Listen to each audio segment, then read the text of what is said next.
Bonjour, je suis le professeur de philosophie, je m'appelle Antonio Rousseau.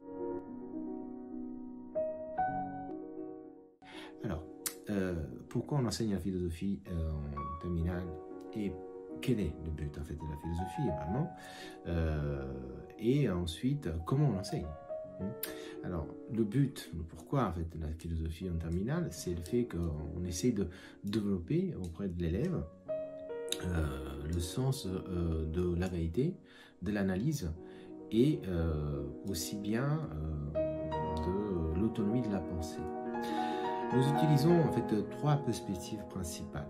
Ça c'est comment on le fait. On utilise trois perspectives principales pour développer ses capacités chez l'élève.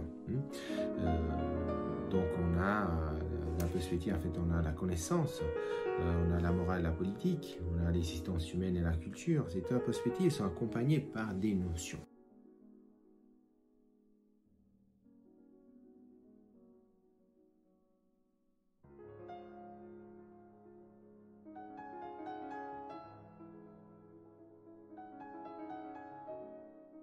Les notions sont 17, par exemple en terminale pour les terminales générales. On a 17 notions, on a la religion, la vérité, l'état, la liberté, le bonheur. Et ces notions sont présentées toujours sous forme en fait, de questions. Bon, par exemple, la vérité s'oppose-t-elle à la croyance? Le travail, notre notion, le travail nous rend-il libre? Le temps est-il forcément destructeur? Le langage, par exemple le langage trahit-il notre pensée? C'était abordé cette année. Donc nous avons toute une série en fait, de questions sur lesquelles en fait, nous allons mobiliser des auteurs pour pouvoir essayer en fait, de répondre à cette question de façon claire, justifiée, analytique. L'élève en fait, il est appelé à justifier ses réponses et ne pas répondre d'une façon complètement superficielle, ouais, j'aime bien, j'aime pas, etc., etc. Mais plutôt d'argumenter de façon ordonnée ses réponses. Ça veut dire en fait que l'élève il est appelé à réfléchir, à analyser les contenus de ses réponses. Et c'est pour ça qu'on utilise en fait deux formes d'exercices, en fait deux exercices.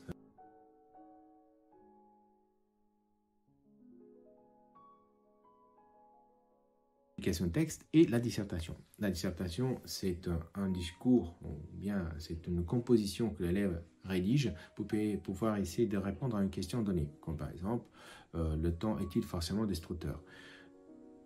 Il analyse en fait des notions et il essaie de fournir une réponse claire, justifiée à la question. Et il s'aidera bien évidemment de sa culture en fait philosophique. Il va trouver, pendant toute l'année, nous allons travailler ensemble en classe des auteurs qui vont nous aider à répondre aux questions posées.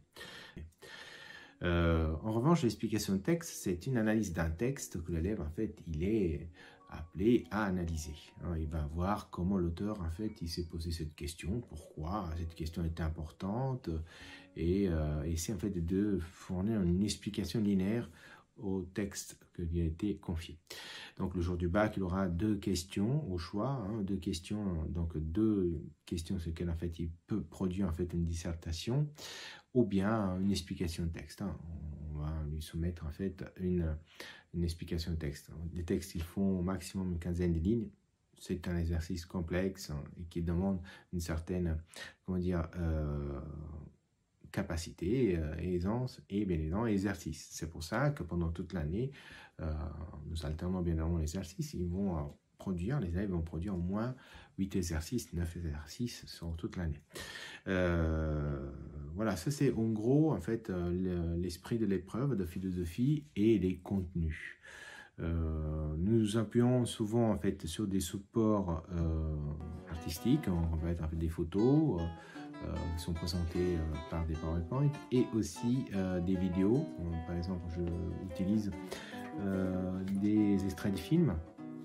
Je conseille aussi certains films qui peuvent en fait développer la curiosité de l'élève et aussi bien pouvoir approfondir aussi les contenus du cours. Donc, je vous souhaite une bonne visite, une bonne porte ouverte et passez une bonne journée.